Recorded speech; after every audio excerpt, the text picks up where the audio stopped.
En FEMSA impulsamos las historias que construyen positivamente. Con más de 130 años, presencia en 18 países y más de 350,000 empleos creados, trabajamos todos los días para generar valor económico y social. FEMSA presenta The Mexican Dream.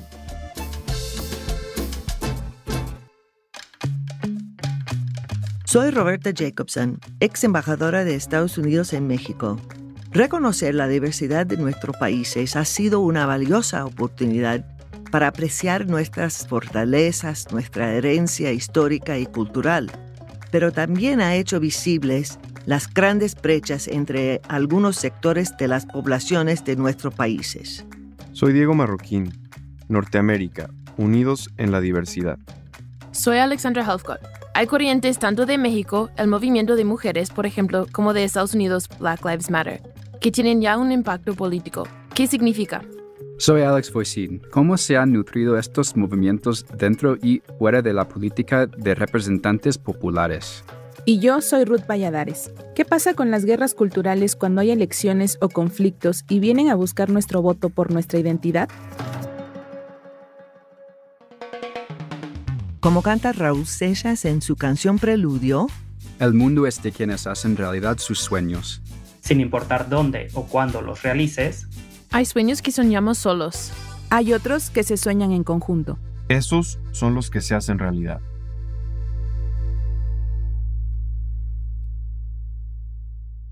Leilani Herrera, licenciada en Relaciones Internacionales. Trabajó dentro del programa de la organización civil Casa Refugiados y actualmente colabora en la oficina del Alto Comisionado de las Naciones Unidas para los Refugiados, ACNUR, México. Leilani Herrera, muchísimas gracias por estar con nosotros en The Mexican Dream. Muchas gracias. En su trabajo como, experto y trabaja en el área de refugiados, también hemos visto muchas veces que hay gente dentro de los migrantes y hasta refugiados que están huyendo de la persecución porque ser LGBT o porque no puede vivir con tranquilidad en su país. ¿Cómo ha visto esta situación? ¿Ha visto muchos casos dentro de los refugiados de minorías que no puede vivir en su propio país? Se ha evidenciado a partir desde los movimientos masivos que fueron denominados caravanas, en 2018, en donde sí encontrábamos grupos pequeños de personas LGBT que realizaban un tránsito y construían también redes de apoyo por todo el tránsito migratorio desde el sur de México y, particularmente desde Centroamérica hasta la Ciudad de México o hasta el norte del país. Hay gente que está quedando o no se continúa hacia los Estados Unidos, queden en México. ¿Y cuál es la situación de esos refugiados o cualquier grupo minoría en México ahora? Hay una cantidad significativa de personas LGBT que permanecen en México y que en un primer momento, cuando reciben asistencia humanitaria, acompañamiento, orientación legal para acceder a documentación, en un primer momento por organizaciones de la sociedad civil, también encuentran espacios seguros para poder integrarse o poder encontrar soluciones duraderas en su estancia en México, como algunos albergues particulares de población LGBT, como Casa de las Muñecas o Casa Frida en Ciudad de México. En esos lugares donde ellos pueden quedar, ¿son usualmente organizaciones ONGs que reciben donaciones por sector privado o tiene apoyo por parte del gobierno? Generalmente los apoyos por parte del gobierno son reducidos y la mayoría de los albergues reciben financiamiento de organizaciones internacionales como el ACNUR en México y la OIM. Dos de los temas que hemos tratado en esa temporada de The Mexican Dream, uno es el fenómeno que tenemos cada 12 años de elecciones presidenciales en los dos países, en Estados Unidos y en México. Y también hemos hablado del rol de las organizaciones internacionales en, la crisis migratoria. Primero, yo me gustaría preguntar si ve una situación, quizás hasta una oportunidad para grupos minorías, si sean indígenas o refugiados que tienen estatus legal o gente que quizás son nacionalizada en México, esos grupos minorías organizan para participar en elecciones o usualmente no encuentran un candidato o un partido que realmente refleja sus valores. Encuentro complicado dar una respuesta certera a esta pregunta. Realmente creo que hablando de la comunidad LGBTQ+, existía una figura referente que había abogado por los derechos de las personas y era el magistrado en Aguascalientes. Lamentablemente, con la ola de violencia y homofobia en este estado, el magistrado falleció y sí creo que repercutió y significó en el ambiente político, particularmente de la población LGBTQ+, que sí sentía una afinidad o una inclinación política hacia el magistrado, que su carrera política, su lucha por los derechos humanos de las personas LGBTQ+, sí intentaban reivindicar los derechos de esta comunidad en México. Creo que lo que sucedió en Aguascalientes sí fue un parteaguas y sí lastimó también la credibilidad de las instituciones para la inclusión de las personas LGBTQ+ en puestos políticos. Tiene toda la razón que eso fue un evento que realmente, se dio un golpe a la situación de esa minoría. Y para su parte, ¿cómo puede ayudar a esas comunidades minorías dentro o afuera de la comunidad de refugiados el ACNUR? Porque ahora trabaja con ACNUR, ¿no? En México. Sí, así es. Bueno, el ACNUR trabaja particularmente con personas refugiadas, solicitantes de la condición de refugiado en México y también apátridas. Trabaja en conjunto con socios, albergues, por ejemplo, organizaciones de la sociedad civil que son especialistas en brindar asistencia humanitaria y acompañamiento para la integración local en México a personas LGBT, por ejemplo, y que tienen enfoques de atención que están delineados en función de las vulnerabilidades y necesidades de protección particulares de esta comunidad. Y la composición de refugiados o de migrantes que pasa por México al norte o está destinado a México ha cambiado bastante. No estamos hablando solamente del Triángulo del Norte de Centroamérica. Ahora tenemos migrantes hasta los que solicitan refugiados, personas de América del Sur, de Haití, pero también de países mucho más lejos de México, en Asia y en África, etc. ¿Cuál es el reto que tienen ustedes trabajando con refugiados y con migrantes, con esa diversidad de culturas, de lenguas, etcétera? Sí, es cierto que las comunidades de tránsito y de acogida se han diversificado totalmente en cuanto a la composición por nacionalidades. Antes veíamos unas caravanas de personas de Centroamérica, ahora también comenzamos a ver a finales del año pasado personas venezolanas que ingresan por la frontera sur del país a través de Tapachula, y la mayoría son venezolanas, también una ola de personas haitianas, cubanas, y si nos vamos a observar y analizar la frontera norte, también vemos, además de personas haitianas, venezolanas, personas de nacionalidad china, afgana, siria, y completamente es un panorama distinto al de hace 15 años, por ejemplo, en donde mayoritariamente la migración que transitaba o las personas que transitaban por territorio mexicano eran de Centroamérica. El reto siempre es la información segura y digna para las personas.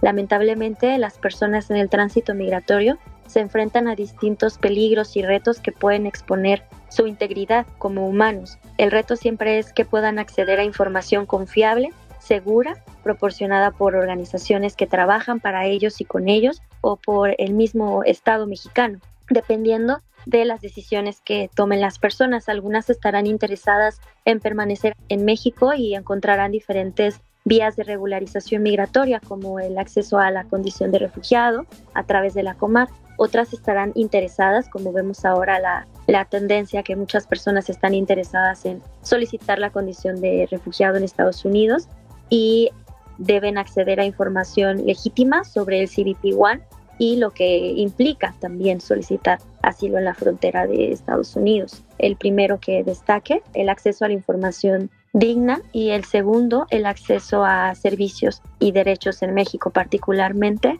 servicios de salud, documentación que les permita acceder a algún empleo temporal o permanente mientras deciden cuál será su plan de vida, si permanecer en México o decidir avanzar hacia el norte para encontrar la posibilidad de cruzar de manera a través de CBP-1 a Estados Unidos. Creo que esos son los dos retos fundamentales que podría destacar en este momento. Dos cosas que quiero tocar rápidamente antes de terminar son, tengo información y hemos leído que la posibilidad de acceder o pasar por Comar o conseguir una cita, por ejemplo, con CBP-1, es muy difícil. Hay muchos que no se puede porque los números son tan grandes que no se puede atender a todos esos dos instituciones. Así que uno de los retos que enfrentan es qué pasa con esas personas si no se puede conseguir acercar al proceso de esas instituciones en México y en los Estados Unidos. Y también, como has mencionado, la información es crucial.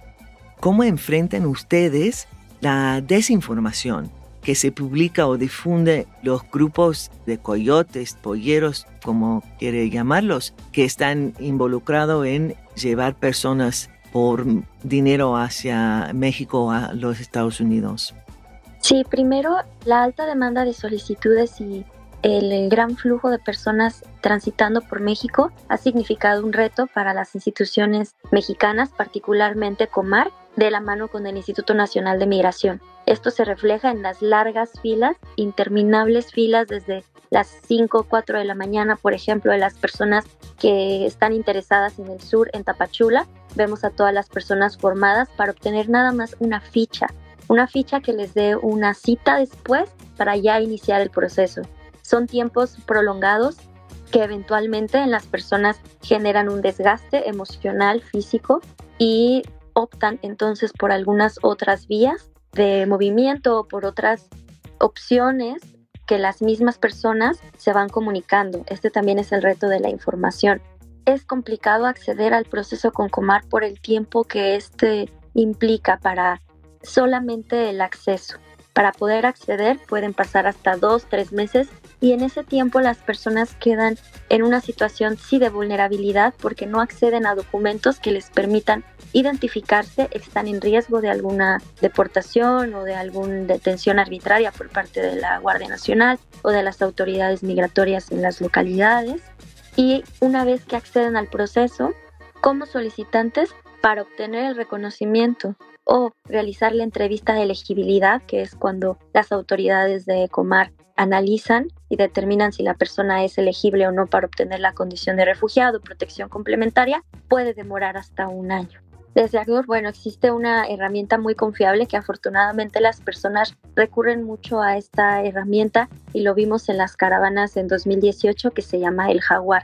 El Jaguar es una plataforma de Facebook que es un logo literalmente de un jaguar y brinda información a las personas. Entonces, las personas a través de su cuenta de Facebook pueden escribir directamente al Jaguar y el Jaguar cuenta con una lista muy amplia de información que puede brindarle a las personas. Y menciono que sí, las personas se acercan a esta red de información porque incluso en las caravanas tuve la oportunidad de participar, de acompañar y de trabajar algunas semanas mientras estaba la feria, que fue un complejo que instaló el INM para alojar ahí a las personas, y muchas de las personas mientras nos acercábamos para conversar con ellas sobre sus planes o brindar información, al preguntarles cómo se estaban orientando, mencionaban el Jaguar. Entonces creo que es una herramienta a nivel nacional que es importante y que afortunadamente las personas se siguen acercando al Jaguar para poder buscar información digna. Sé que, por ejemplo, otras organizaciones como el Comité Internacional de Rescate, IRC, también cuenta con una plataforma que literalmente se llama Información Digna, me parece, y también las personas la han utilizado para poder obtener recursos confiables que los puedan proteger en el tránsito migratorio. Qué bueno que hay fuentes creíbles y de confianza que ellos pueden usar. y muchísimas gracias por esa información y para toda su perspectiva. Leilani Herrera, gracias por estar con nosotros. Muchas gracias también por la invitación y bueno, estoy contenta de haber participado. Muchas gracias. En el Congreso de la Unión en México, durante las elecciones del 2024, 30 diputaciones tendrán que ser para personas identificadas como indígenas, es decir, con una representación basada en identidad. En México, la participación de políticos pertenecientes al movimiento LGBTQ ha ido en aumento en los últimos años, desde presidentes municipales como Adolfo Cerqueda, presidente municipal de Nezahualcóyotl, Estado de México, hasta diputados como Salma Luébano, quien fue una de las principales diputadas transgénero en esta legislatura.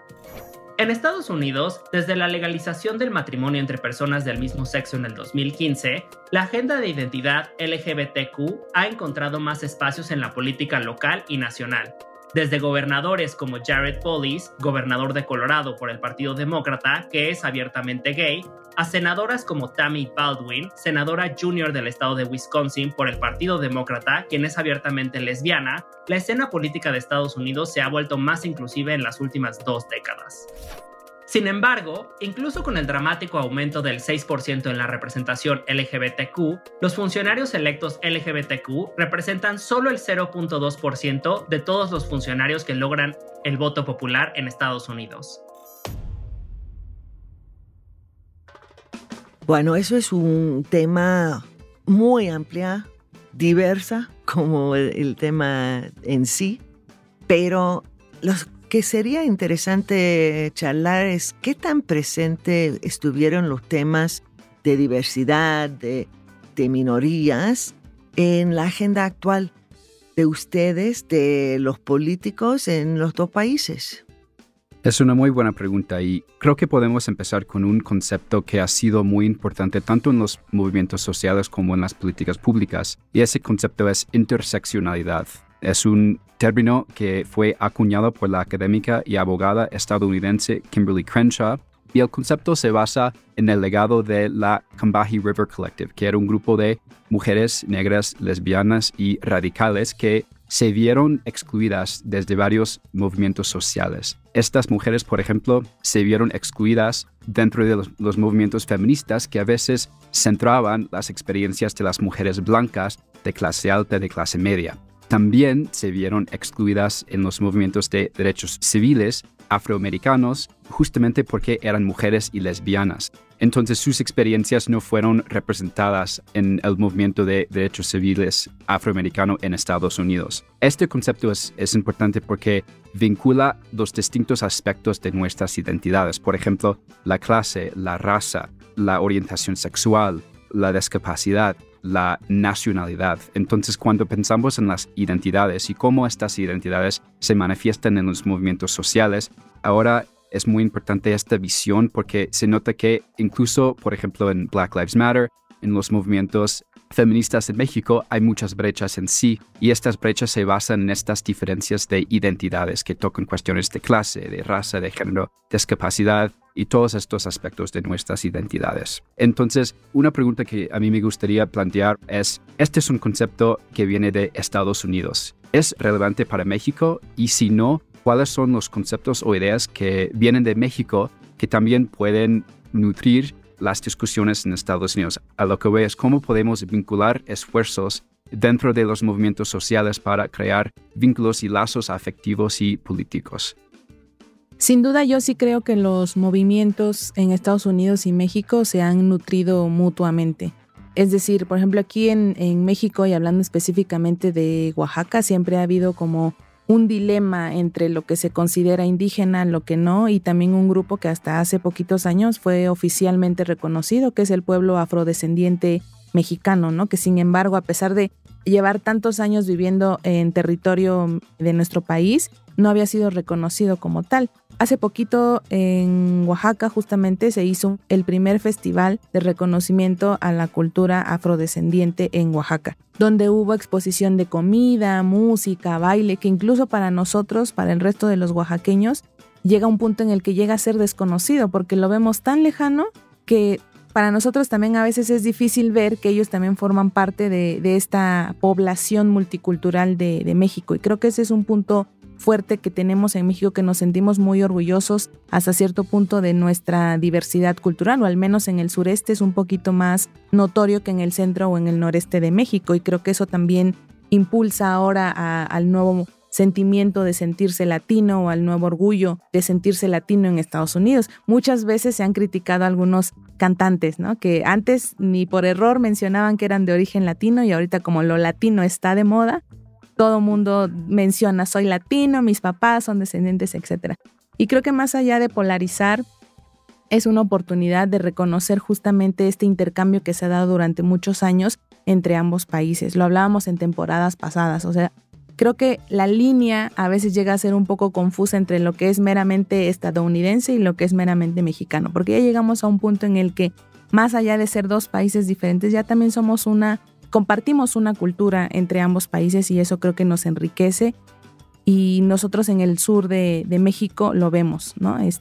A veces el hablar de ser indígena, de hablar una lengua indígena, de matrimonio igualitario, bueno, el derecho al aborto, a pesar de que pueden ser temas tabús en algunos otros lugares, al menos en el sureste creo que hay más apertura a hablarlo sin ponerle necesariamente un nombre, porque a veces las prácticas también se llevan en el día a día sin necesidad de ponerle un nombre y a veces lo llegamos a ver un poco común o un poco fácil de hablar, pero sin un título en especial. Es interesante y quiero mencionar dos cositas personal para mí.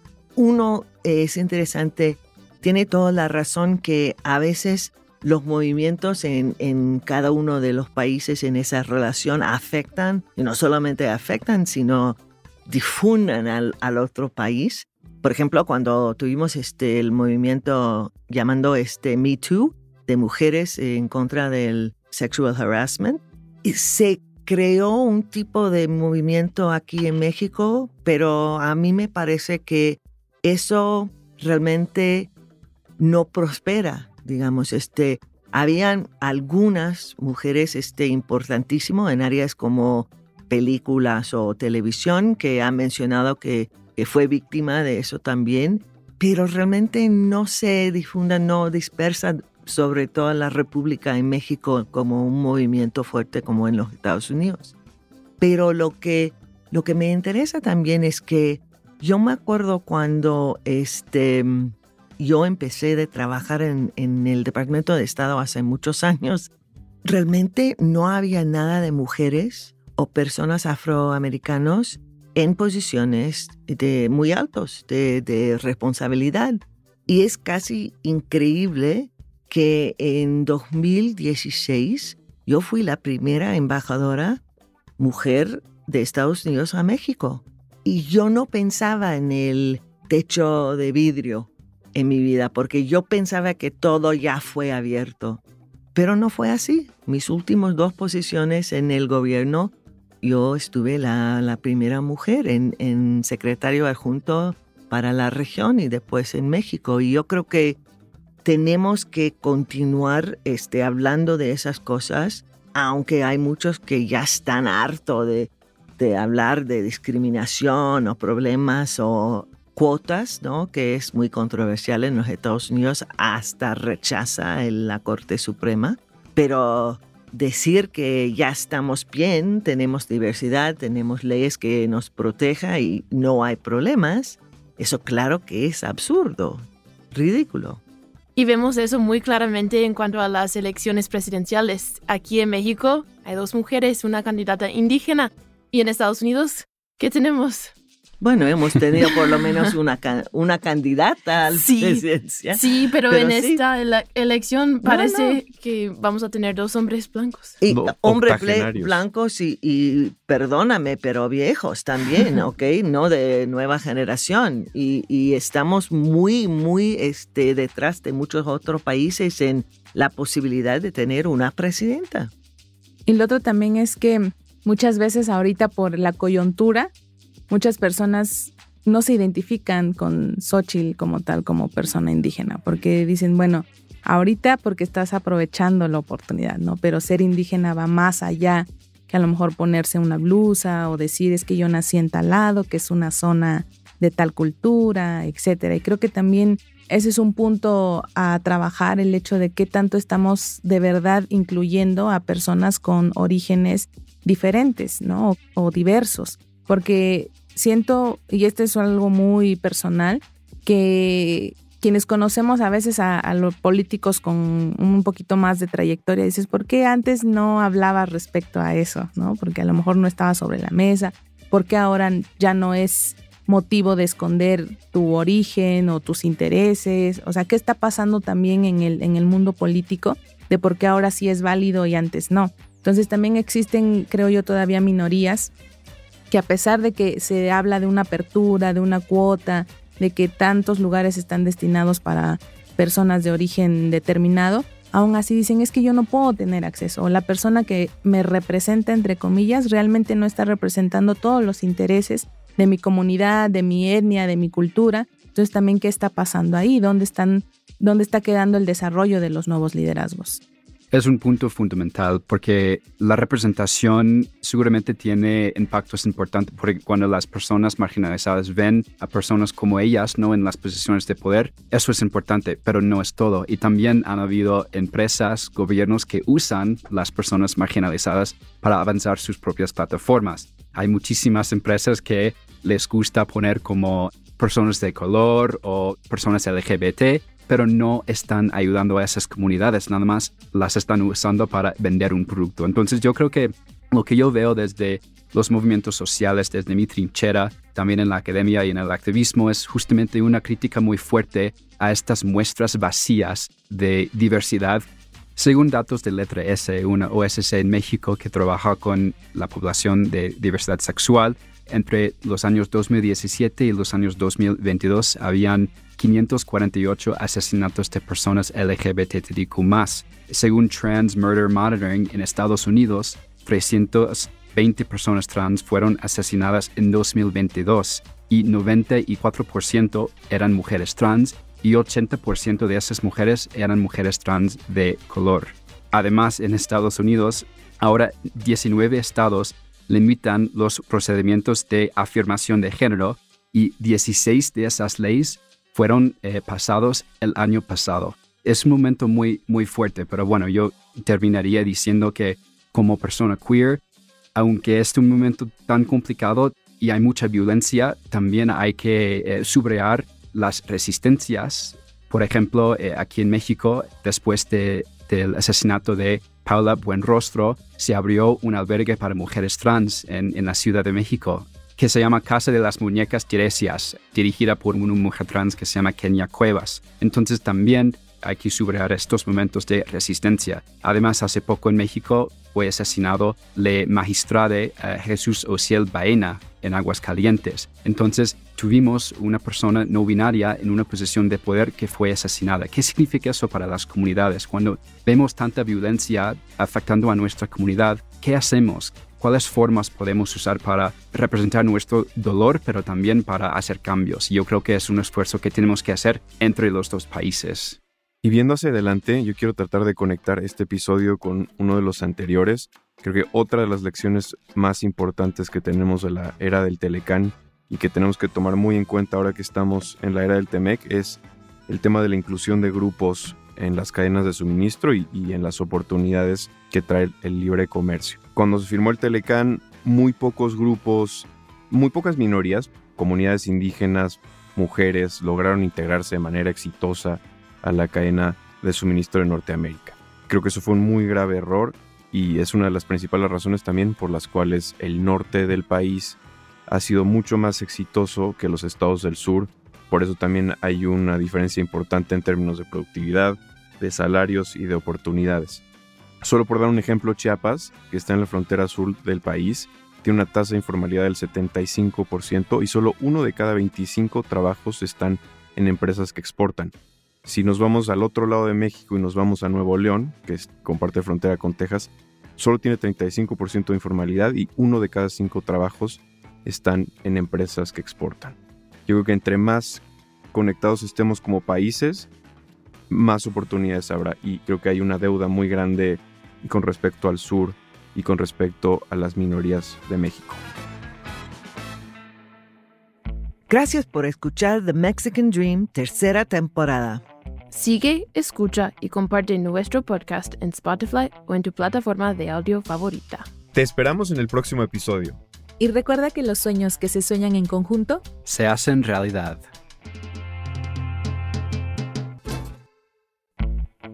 Este es un podcast de la colección Pensando un País, producido por Hook Audio.